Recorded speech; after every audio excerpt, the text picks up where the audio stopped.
You are very welcome to our program today. So as you know, today we have a webinar from Eduversal. So this is a monthly series of webinar. And today the webinar is organized by Eduversal with support by EduNav. Okay. So maybe before I introduce you to our speaker today, let us watch a video about EduNav. Okay, please, Mr. Hana.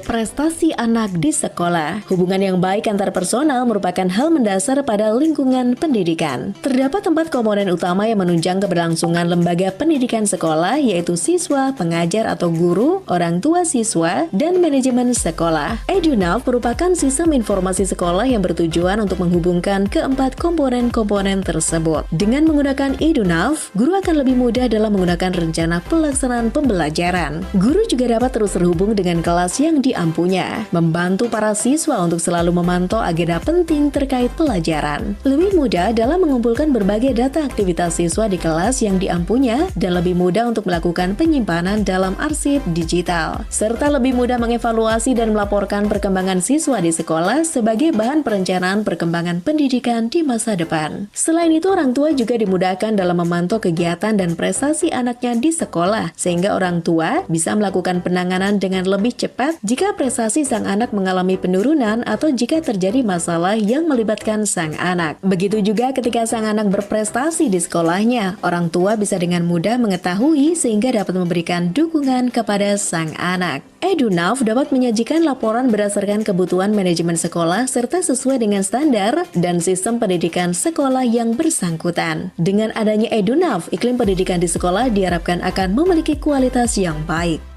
EduNav tidak sekedar sistem informasi sekolah biasa. Dengan EduNav, kami berupaya menciptakan sistem pendidikan yang efektif.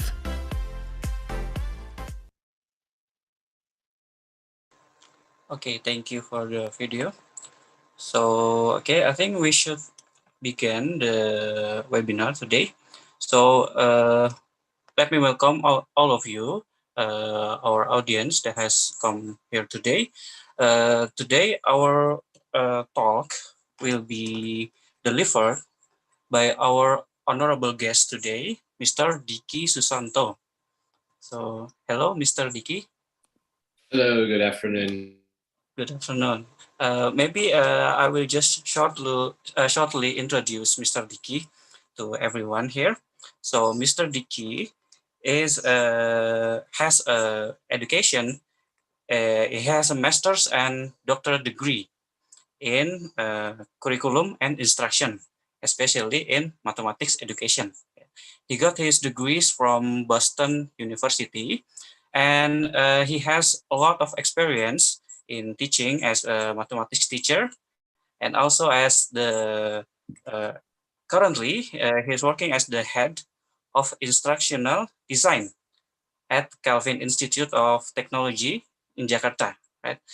Okay, and he has also been involved with the Ministry of Education as the expert consultant, okay, especially in the context of curriculum revision and simplification, and also development of textbook review and numeracy modules. Okay, so I think I know that he has still a lot of experience that I couldn't mention one by one.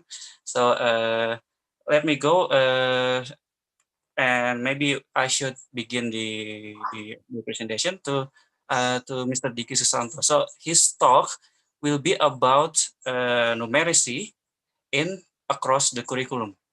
Is that right, Mr.? Yes. Okay. Please welcome Mr. Diki Susanto. Okay, thank you very much, Mr. Fendi. Okay, good afternoon, everyone. Again, it's nice to be able to be here and to see all of you, although we are doing this virtually. But I'm very pleased and honored to be able to be a guest speaker for this event. Let me just share my slides. So while doing that, at the same time, before we start, I would like to conduct a really short, one question polling, just to get a sense of the audience here. So if you don't mind, please share the poll. Okay. So it's just a one question. What is your relationship with mathematics? So how do you feel about mathematics? So I can't live without it, or I'm friend with it, okay? Or it's a love-hate relationship, or you try to avoid it as much as possible, or it's your mortal enemy. So please choose one to describe your relationship with mathematics.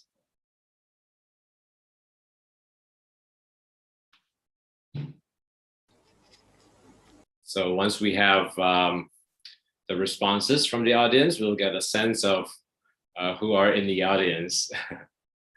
Because today's topic, we'll be talking about numeracy across the curriculum. So some of you might be wondering, I'm not a math teacher, why should I listen to this? So we'll actually discuss about why this is important, and especially what are the roles of teachers, not only those who are mathematics teachers, but all teachers could be involved in this endeavor of making sure that our students are numerate. Okay, so we're still waiting for the responses from the audience.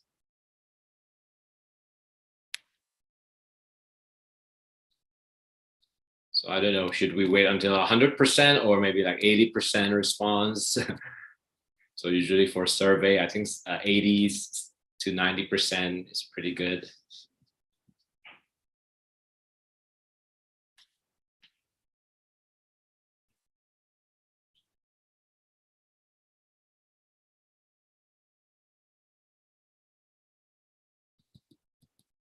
Okay, maybe let's give another 1 minute.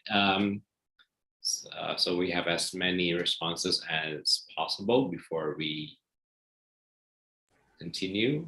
We have 70% right now, sir. Oh, 70%. Okay. Okay. So let's just wait another 30 seconds, maybe.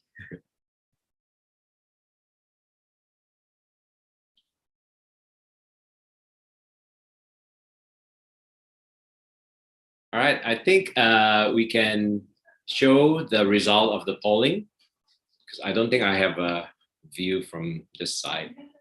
All right. Okay, so this is quite interesting. From the responses, we can see it's quite a mix. We do have some people who really love math. You can't live without it. So it means that you use it a lot. You maybe in your daily activities, you are engaged with math. A majority are friends. They're okay. Yeah, it's good, quite good relationship.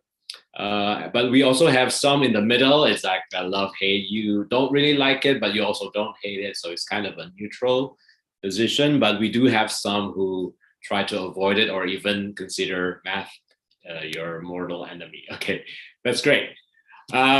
So when this question is being asked, normally you will have sort of a nice distribution like that. You will have people who love it, but also hate it, but most in the middle. Now, today's topic will be focusing on numeracy, which we will talk about. It's not exactly the same as mathematics. So what exactly is numeracy? So I'm sure right now this is something, especially in Indonesia, becoming the buzzword other than literacy. So literacy and numeracy are two general capabilities or skills that are really being emphasized right now in Indonesia. So as some of you are familiar. So what is numeracy? Numeracy is basically a capacity to deal effectively with quantitative aspects of life. So this includes something that you have the confidence. So some of you responded, you really can't live without it. So you have the confidence with math, and now also appreciation of the math itself, the nature, history of math, and the significance for understanding issues in the public realm, in the logical thinking and in decision making. So numeracy deals with the use of mathematics It's not just the knowledge, but the use of mathematics to solve practical everyday problems in different contexts. So it has to do with number sense, symbol sense, reasoning with data, and ability to draw on a range of prerequisite mathematical knowledge and tools. Right? So this is quite a handful of definition. So to put it very simply, to be numerate, okay, just as to be literate, to be numerate means that you are you have this at-homeness with numbers. You're comfortable with numbers, okay, and then you have the confidence in using mathematical skill to cope with practical demands of everyday life. So you're someone who, if you're numerate, then it means that you are very used to applying mathematical knowledge in your daily lives. And also being able to use mathematics in a wide range of contexts. So that is what being numerate is. Now, so some of you might be thinking, okay, do I really need to be numerate? I know I have to be literate, right? But in this day and age, is it important to be numerate? Well, numeracy is something that it permeates in our everyday lives. So for example, at home, I'm sure whether you realize it or not, whether you acknowledge it or not, a lot of times you are actually dealing with numeracy. For example, when you're cooking, right? Especially during the past year, I'm sure a lot more people are engaged in this activity because, well, you can't go out to the restaurant. So if you want to eat something nice, then you have to learn how to cook it. So when you're cooking, you're looking for recipes, you're cooking, it involves a lot of measurements of quantities and time. So you need to make sure that you got the quantities right. Okay, otherwise the dish that you are cooking will not turn out as you imagine it to be. When you're shopping, right, requires a lot of ability to compare prices. And then looking at, especially in online shopping, you need to go through the reviews, right?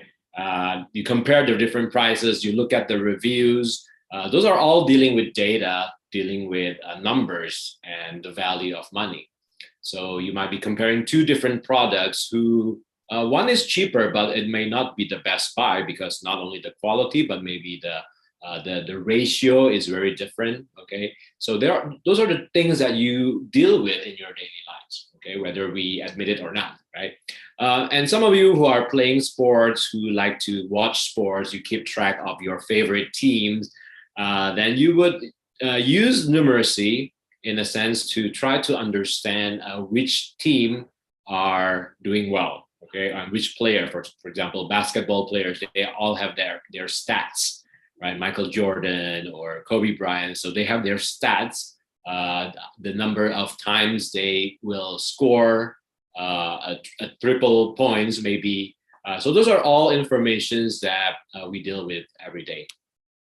Now, let's take a real example. So I want you to be engaged. So even though some of you mentioned you didn't quite like math, but I hope that this is something that you can still try to engage. So this is actually taken from a real situation in Australia. In the local newspaper, there is a special column where readers can write to a well-known chef with questions about recipes. So in one of the columns, this is a question that was being sent, right? So the question is, I'm planning to make a small cake with a 6-inch tin, which is a 15-centimeter tin, and would like to know how to calculate the quantities of ingredients needed. So the response from the chef was, just break down the recipe accordingly. For example, if your cake recipe is for a 12-inch tin, that is 30 centimeter, then half the recipe. So I want you to think about the advice given by the cookery expert. So do you think it was a good advice? Okay, why or why not? And what would you have said? So please feel free to type in your answers in the chat box. I would love to hear about your comments, opinions about this situation, the advice given.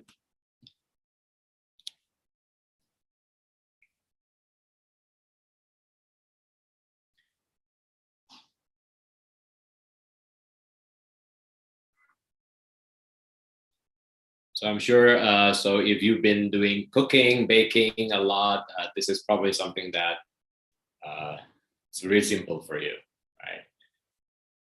But the fact that this is taken from a real situation that happened shows us something, right? So feel free to write your opinion in the Zoom chat box.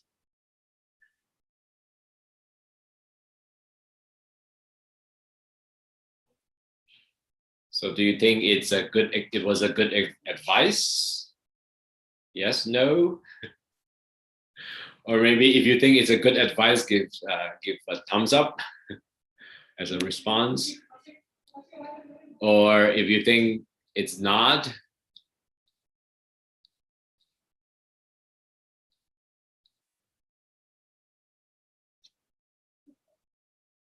okay, thank you. So we have some comments here. So some have put their thumbs up. So it's a good advice. I would have given the same advice. It's using the simple ratio. Okay. It is not in detail. Thank you. Yeah, it's true. But this is actually a very important idea that sometimes in the real world, you don't have a lot of details. So this is actually taken from the real situation. But I agree, it doesn't have a lot of detail. But how do we think about that in this situation where you don't have a lot of information? Can you decide using whatever information that's given? Okay, so I still see. So that some are also responded agree. I usually do that, taking half of the recipe. Okay, the taste is different. Okay, thank you for sharing, Miss Nia. Okay, some even say too much information, too many details. Okay. Okay, good advice if the person who asked understand math. Okay, thank you for your response. Anyone else? Feel free to jump in. Okay, cooking involves both feeling and accuracy. That's correct. So it's not just based on being accurate using the right measurement. That's true. Okay. All right, so thank you for your participations. It's actually quite interesting here. If you look at the question, it's true that it's not a lot of information. So first of all, we have to think about we have to think about some assumptions. Like what's the shape? We don't know, right? So the question is basically just as a 6-inch or a 15-centimeter tin. And we have no idea what the shape is, but let's assume, right, here comes where we need to think about more critically about the situation. So let's assume it's a square shape tin, right? Usually in baking, you would have that square shape. So it's 15 centimeter. Okay. So if we look at it, so our assumption is, well, it looks like a square. And then if it is a 15 centimeter and the recipe is 30 centimeter, so you can now see the difference in the shape. So the larger square is a square tin with the 30 centimeter sides versus the smaller square is where is 15 centimeter square. So based on this information, right away, probably we can see that the advice is probably not that correct, right? Because now we are not dealing with just the side. We are dealing about this whole area, or maybe because we are talking about cake, we do have to think about some assumptions, assuming that the tins are of the same depth. And then we want the cake to be the same height. So now all we need to care is about the area, right? And if we look at the area itself without doing any fancy calculation, it shows that the advice is actually not 1/2 of the recipe. You need to use 1/4 of the recipe. So we see here, this is a simple situation, but this is real. It happened. But without being to think about it more critically in terms of the numeracy, it will be a disaster for the person who actually used 1/2 of the recipe, because it's going to turn out to be larger. It's going to overflow. Probably it's not going to turn out right. But then we can think about other more information. Okay, so now we know that if we think just based on the size, it's not actually 1/2, it's 1/4. But what other information also we need to consider, right? So some of you mentioned about it's not just about accuracy is correct, because just thinking about the number itself, maybe we'll sell half the recipe. But what about other information? Is it going to be the same conclusion if the shape is round rather than square? Do we still also need to adjust the baking time? Will it require the same time?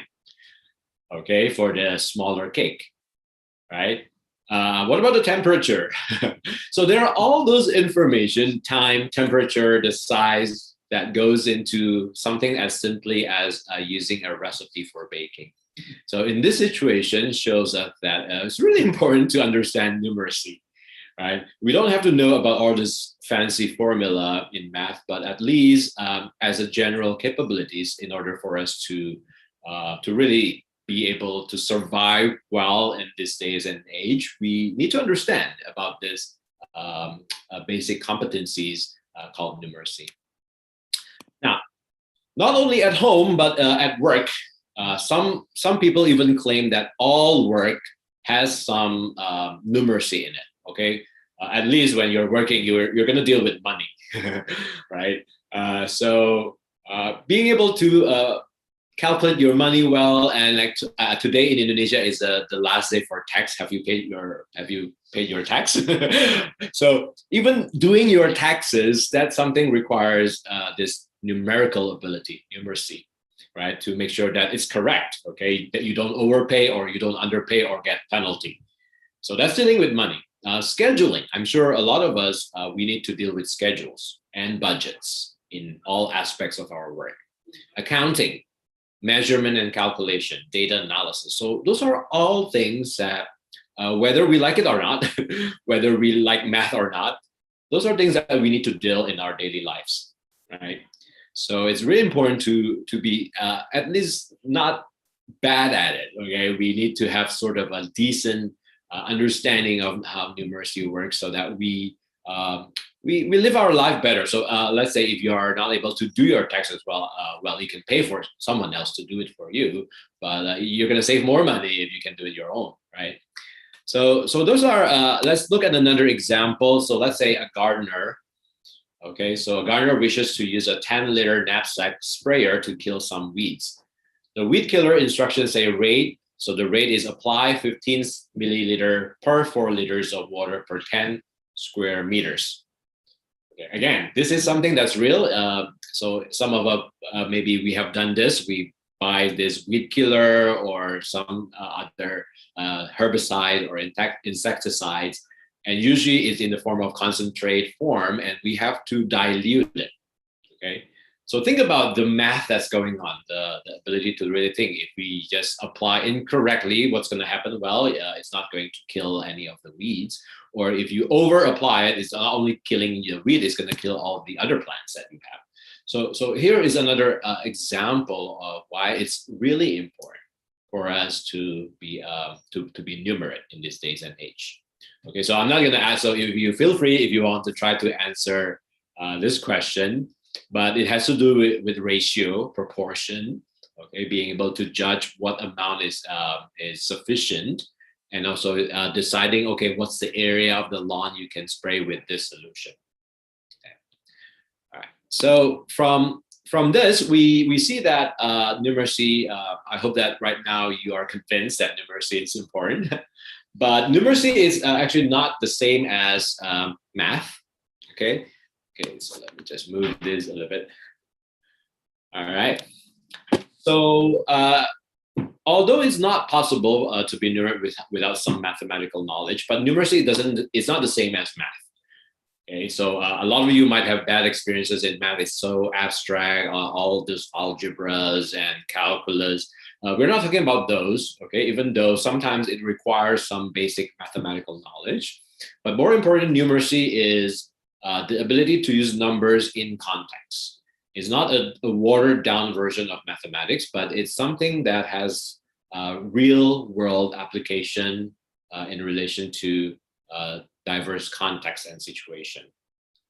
Okay, so when we think about numeracy, here's a model that I would like to share, developed by Marilyn Goose from Australia and her colleagues. It's called the 21st Century Numeracy Model. So let me just make my smaller so you can see. So according to this, there are 5 dimensions in numeracy. So when we're talking about numeracy, we are particularly paying close attention to the real life context and how to apply the mathematical knowledge in that context with the use of different tools. It can be physical tools when we are measuring, all right, or it can be representational tools such as graphs or tables, and also digital tools.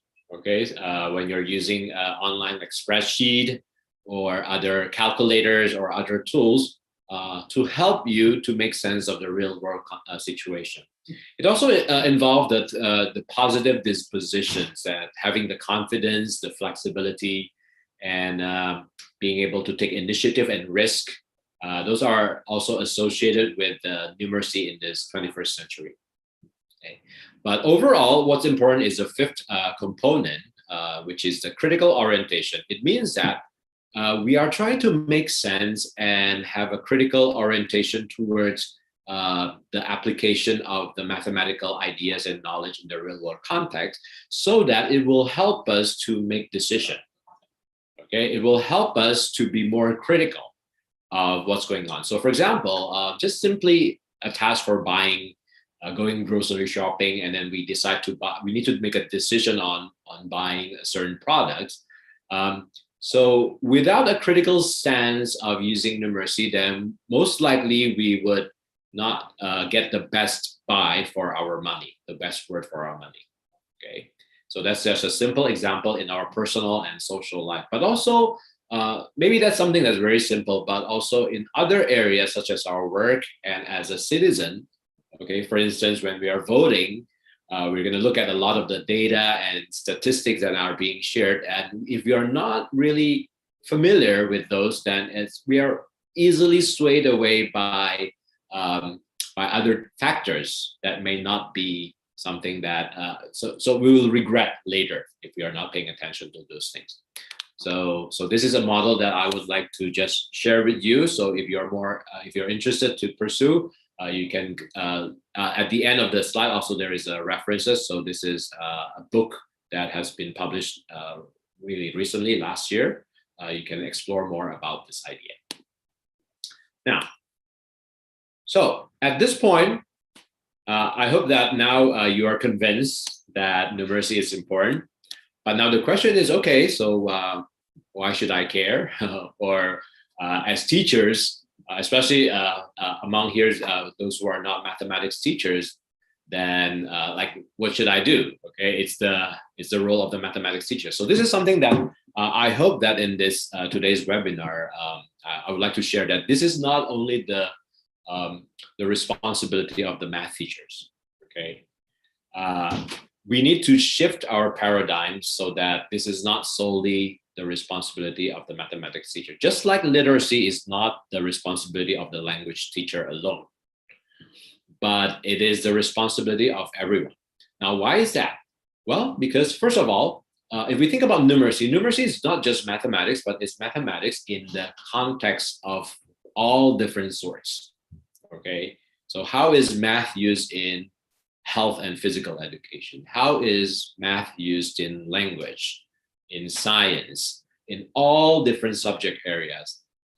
When we start to really incorporate those, where all teachers, all subject areas take part in supporting, strengthening the students' numerical ability, their numeracy, only then they would be able to develop well, right?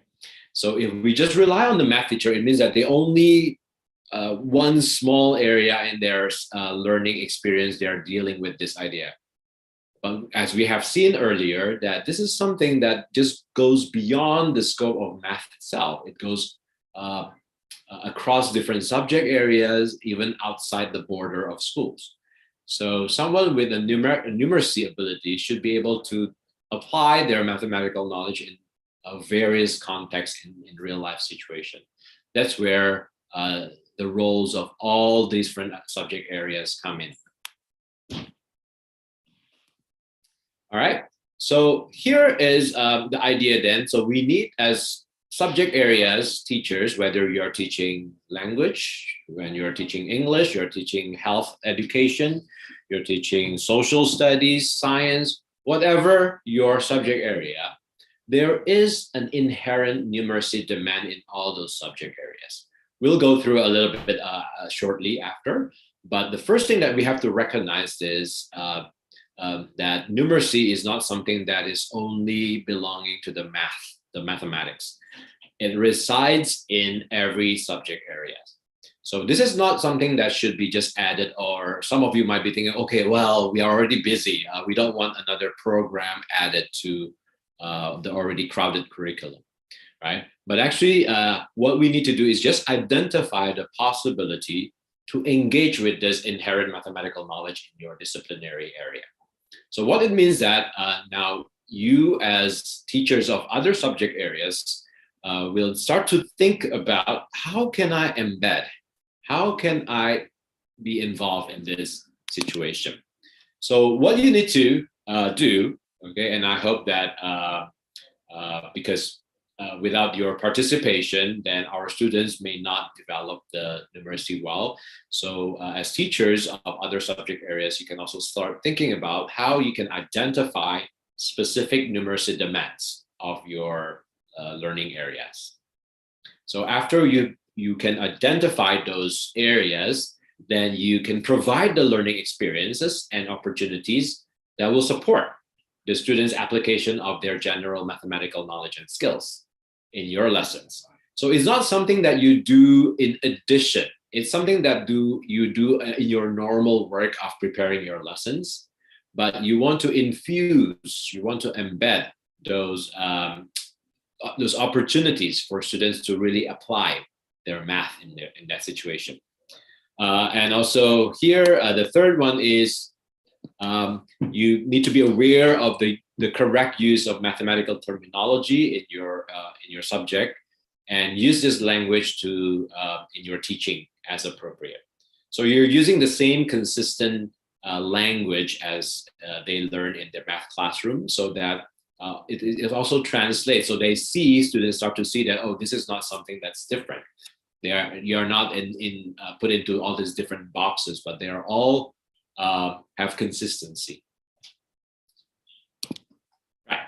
So let me just show you some examples. So enough with so I hope that by now you are more convinced that, okay, this is not just a math teacher's problem, but you can do something about it, because whether we want it or not, the results of the PISA, some of you, if you're familiar with PISA scores, or in Indonesia, there's other AXI, and also other scores that shows that our students' ability of numeracy is very low.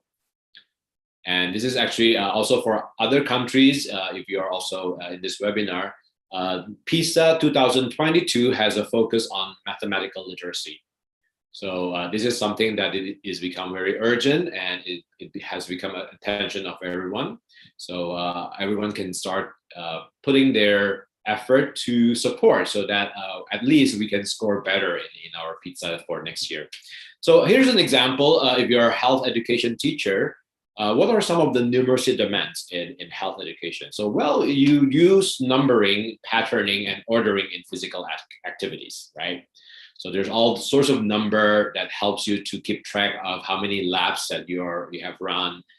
So those are very simple ideas. Or it will more complex. For example, you understand the relationship between time, space, distance to analyze the physical achievement of someone. Okay, so that's where the numeracy comes in. You can also compare specific measuring techniques and tools for different purposes. So in certain sports, you need to measure, right? So how far can you throw a javelin? Okay, at what angle it is best, and what position, and how do you increase the speed? So those are all information that will support your students' understanding, not only on the numeracy aspect, but also improving their understanding of your subject area. Another example is analyzing data and statistics in relation to health issue. So what's a normal blood pressure, all those other heartbeat, what's the rate of heartbeat when you're doing certain activities that's considered to be the zone for you to have your maximum benefit for your health. Those are all a situation where you can actually include the numeracy aspects.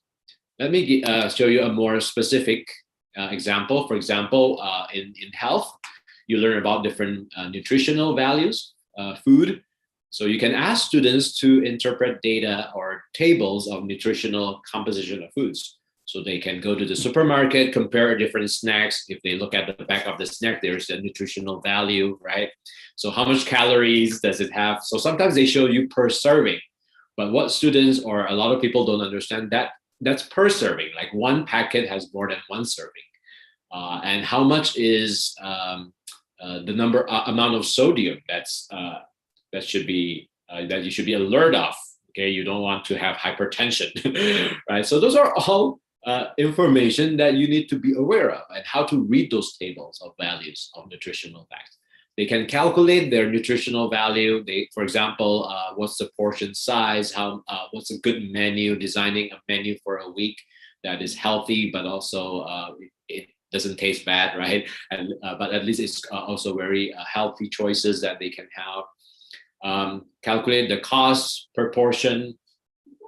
Use watch to measure time, counting heartbeats and breath. Calculate heart and breathing rate, and so on and so forth. So this is a very specific example. It's part of your work as a health teacher, but you can highlight that and also engage students in understanding this. Because a lot of times I find that, for example, the teachers, I'm not the math teacher, so I won't talk about this. I'll leave it to the math teacher. Well, actually, it's good for you to also talk about it, because first of all, the students then get to apply it in different contexts, but also the second, it strengthens their understanding of health in your subject area. Let's look at another example. So here is art, right? So how do you incorporate numeracy in art? Well, in art, you need to design products using sequencing and patterning. For example, Indonesian batik, right? It follows a certain pattern, sequences of certain transformation. There's some geometrical transformation there. And also when you're doing some artwork, you need to have accurate measurement and a sense of shape, size, dimension, and perspective. One of my colleagues, her husband is a artist. So he mentioned about, so when you're designing a mural, before you would do it on a piece of paper, but then when you're designing on a mural, you need to then convert it from a small shape, then you need to scale it up. So if you don't have a good understanding of ratio and proportion, the mural might not come out really well as you imagine it to be on paper. So those are different things that you can actually incorporate in art, talking about the proportion, the shapes, the size, dimensions, and perspective. Also, you can talk about, for example, gathering and interpreting, analyzing data in relation to audience, viewer, and user behavior. So, for example, you want to create a musical, right? So you want to find information. Okay, what would be the right pricing for the tickets for a school musical performance, so that it will not be too expensive, but also it will cover the cost. Well, that's going to require a lot of calculations and decisions making based on data that you have. You need to compare to other plays or other similar production that has been done. So those are all ideas in numeracy that you can incorporate and infuse into your subject area. Science, definitely a lot of going on, right? You're going to pose hypotheses based on generalizing. You have data, you have to analyze the data, measuring, develop accuracy in measuring and interpreting data, identifying patterns in nature. So all those involve, to a certain degree, some numeracy or mathematical abilities. Now, some of you might be, okay, what about English? English, how do you, what's the numeracy demands in English? Well, in English, one of the things that sometimes you want to do is you want to write or develop a persuasive argument, right?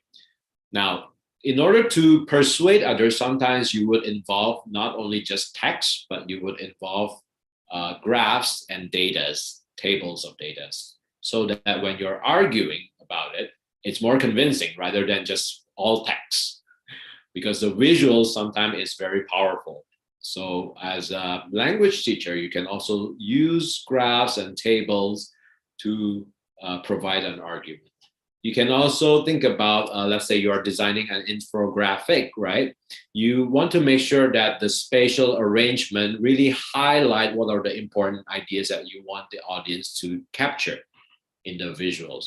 So those are also things that demand some spatial visualization ability. Okay. Now, also about what about foreign language? So if you're teaching foreign language, one thing that you can include is looking at the pattern of the language. So comparing different language pattern, the relationship of the target language. So for example, in Indonesian and compared to English, there are some differences in the pattern. For example, the adjective and the noun, it's flipped, right? It's very different. But also you can develop understanding of the concepts such as time, number, and space with different cultural practices.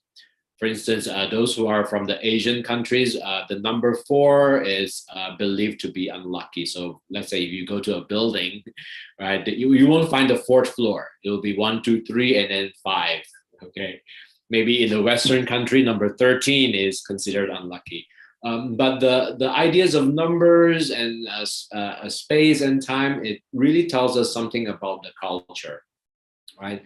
For instance, in English, we have the verb tenses. In Indonesian, we probably don't have that. Like it's very simple. If you want to say something in the past, you just add yesterday, tomorrow, right? But the verb tenses actually tells us about what's going on in the specific time, whether it's ongoing and so on. So that has to do with the concept of time.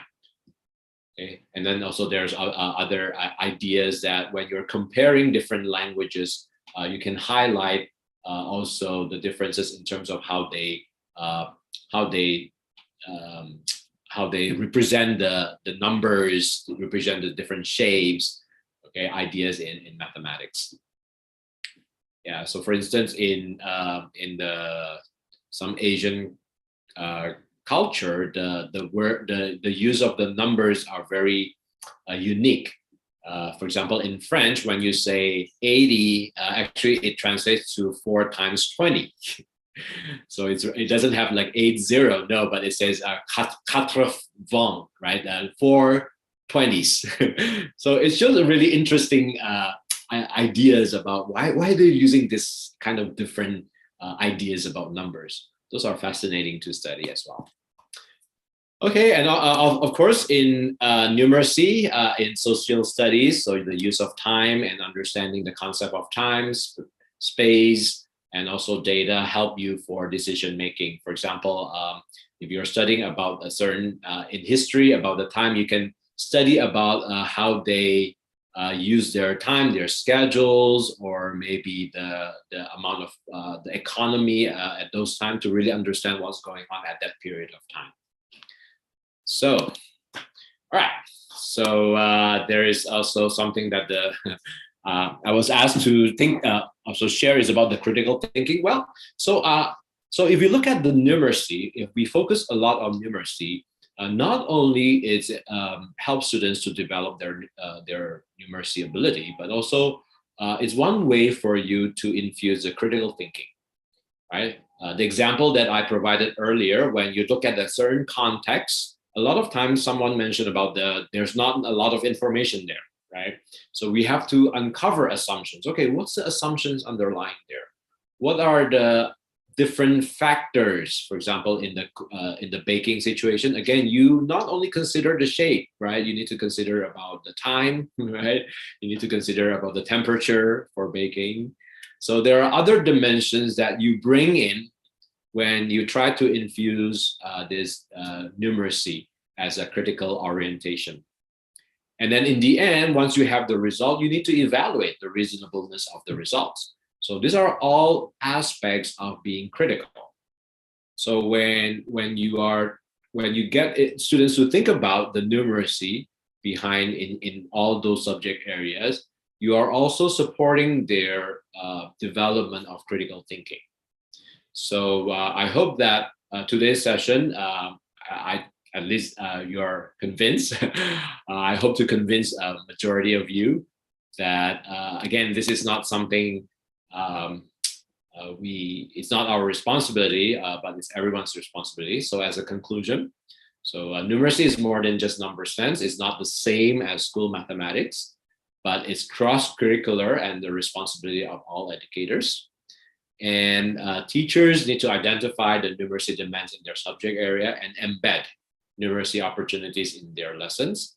And when you're putting attention to the numeracy across curriculum, it's also an opportunity for students to develop their critical thinking in various contexts.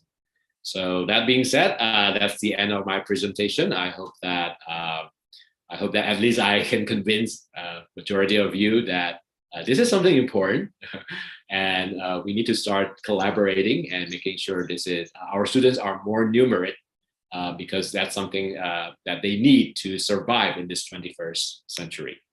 Okay, thank you very much. So that's some of the references that I've used. Okay, so I return to Mr. Fendi. Okay, thank you, Mr. Dicky, for the wonderful talk. Okay, so thank you for sharing your knowledge and your experience. So we are still waiting for more questions from everyone. Okay, if everyone has a question, please you can ask it in the chat box, and later we will compile the questions and give it to Mr. Dicky. Okay, so meanwhile, Mr. Dicky, let me, if I may, let me summarize the subjects of your talk today. So today we are talking about numeracy, right? Numeracy is something that is more than just numbers. Okay, so it's something more than just math, but more like mathematics in context, right? With real life applications. So numeracy is important for the survival of the students in this 21st century. Yeah, and it's not only the responsibility of mathematics teachers, but also it is the responsibility of teachers from other subjects. So across the curriculum. Okay. So what can the teachers of other subjects do to develop numeracy? First, they have to identify the numeracy demands, okay, that is relevant to their subjects, and then they have to try to embed, try to find ways how to introduce numeracy lessons, into their subject. Okay, so and also numeracy will be very important for critical thinking. For example, by uncovering the background assumptions that we make in our daily life, and also to let the students consider multidimensional factors. So so to identify many factors to a problem, and also to evaluate the reasonability of results. So from my experience, Mr. Dicky, some students when they get the result of their calculation, they do not consider the reasonability. For example, if they're computing speed or velocity, maybe they will get a big number, which doesn't make too much sense. Okay, but they didn't realize that the answer does not make any sense. So they don't know that the answer is wrong. So yeah, I think it's pretty important to introduce this numeracy to other subjects as well. Okay, to Mr. Hanan, do we have the questions from the participants? Oh yeah, there will be a survey, okay, at the end of the talk for the audience. If you would like to get the certificate, you could fill the survey first, and then we will send the e-certificate. Okay. Meanwhile, I also have a question of my own, Mr. Dicky. Yes, go ahead, Mr. Fendi. Okay, so I'm actually a math teacher. Oh, okay. So you have given many advice, many example of numeracy demands in other subjects. So is there anything special that a math teacher can do? Oh, yes, absolutely. So I didn't really go into details about math teacher because, like, I'm assuming most majority of these are a mix. But for math teachers, definitely need to focus more on providing real world context. A lot of times, what happened in the math classroom is math teachers would just go right into the formula or right into the examples. So I think it's important for math teachers also to start with lessons that are very contextual based. So let's say a teacher wants to talk about a lesson in, let's say, linear functions. So instead of telling the student, okay, this is linear function, they can provide a context where it comes out, right, from that context, real world context that is close to their lives. For example, teenagers. So let's say if you're teaching like SMP, right, middle school or high school, they use cell phones, right? So one thing that we can bring up is, okay, how much data do you use every day? That, like, how does that correlate with let's say the amount of money that you have to pay? So when they start to plot that data, well, it comes out to be quite linear, and then we can sort of introduce them the ideas about linearity, and they can then talk about all the structures of linear functions and so on. But so my advice is for math teachers, really think about what context they can bring to introduce to the students, and really focus on the reasoning, not just calculation. A lot of times in the old days, right, we only focus on calculation, computing calculations. So what's important now is really focus on the reasoning, especially what is called mathematical modeling. So from a real world situation, you model it into the mathematics world using equations and so on. But once you have the result, you need to bring it back to the real world situation. Okay, is it reasonable? Does it make sense in this real world context? How do I interpret my result from the mathematical world into the real world?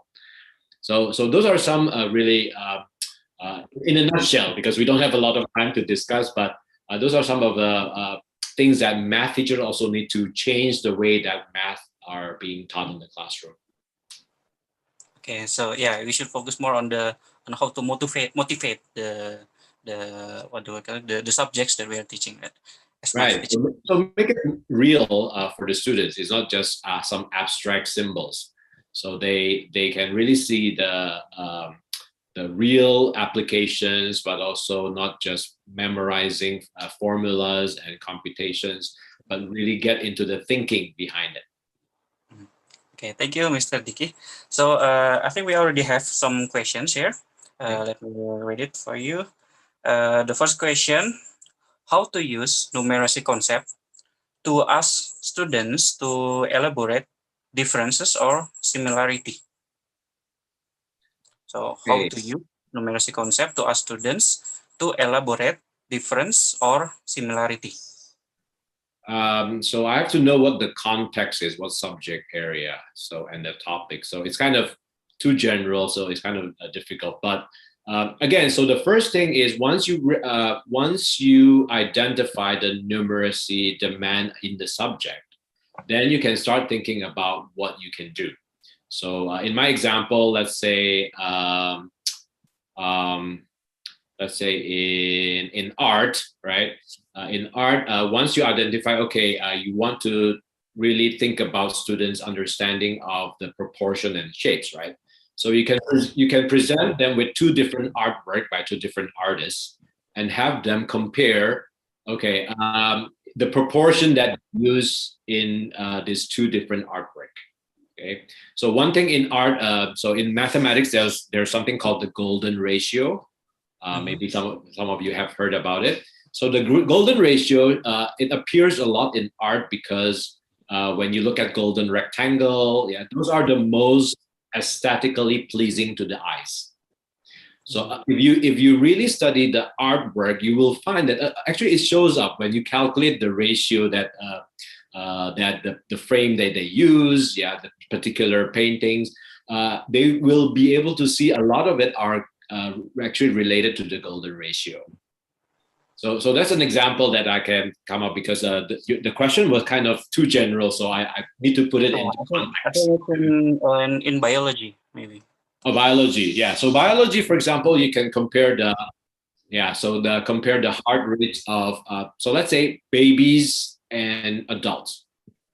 Compare the heart rates of babies and adults. So for example, why is it babies' heart rate are much faster compared to adults? Right? Well, because think about it. That will help to support the mathematical will actually help them to understand why. Because when we talk about the heart rates, now the blood has to flow throughout the body to bring food to different parts of the body, right? So when the object is smaller, actually the ratio of the volume to the surface area is actually greater. It means that you need to pump the blood faster to get to all parts of the body. Compared to if you're larger, right? The ratio of the surface area compared to the volume is smaller, so you don't need to pump too fast, right? So that's an example where the ratio comparison of the volume and the surface area can be applied in biology to give a really good understanding of what it means. Okay. Thank you. So basically, to use comparison of two different measures, and then two different measurement, and then to find a reason, a mathematical reason why there is a difference. Okay, thank you. So we have another question. Okay, for students with low numeracy competency, what is the influence towards their future? Towards their future, okay. That's a very good question. So, according to a lot of the research has shown, actually the numeracy ability has, over the long run, it has a positive effect for job opportunities, right? Also for someone's just ability, because again, going back to the idea of numeracy is how you make sense of mathematics in the real world situation. So let's take an example of someone who's not very good at university.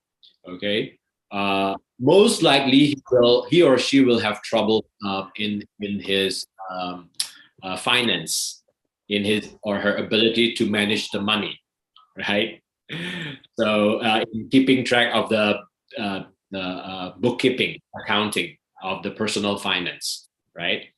Someone with a low numeracy might not be able to think about investment, right? Because to be able to invest, you need to. So that has a lot to do with opening up opportunities for someone in the future.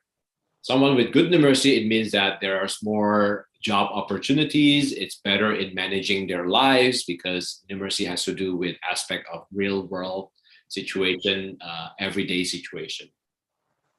Okay. Yeah. So yeah, it's really important for us teachers to increase the numeracy of our students, the numeracy ability of our students for their survival and their future job opportunities. So let me give you another example. Okay, so would you go to a doctor or nurse who has low numeracy? Probably not. Why? The nurse say, okay, the dosage is 1.5 milliliter, right? But the nurse doesn't really have a good numeracy, and then 1.5. Oh, how much is that? Well, I just put 15 milliliters. It's the same. So you have a higher chance of dying because of someone who doesn't really know well the numeracy part. Yeah. Okay. Thank you, Mr. Dicky. There are still some questions. So this is related to curriculum. There are many curriculum in the world, and if we try to adopt another country's curriculum, but it still has to be adapted again, modified within the Indonesian's curriculum. So what is the most appropriate one? Does it have to be adjustable here, considering too many lessons here? There are too many lessons here in Indonesia compared to overseas. Yeah. Yeah. So let me just maybe rephrase the question because we are talking about numeracy. So what I mentioned today is not changing curriculum, right?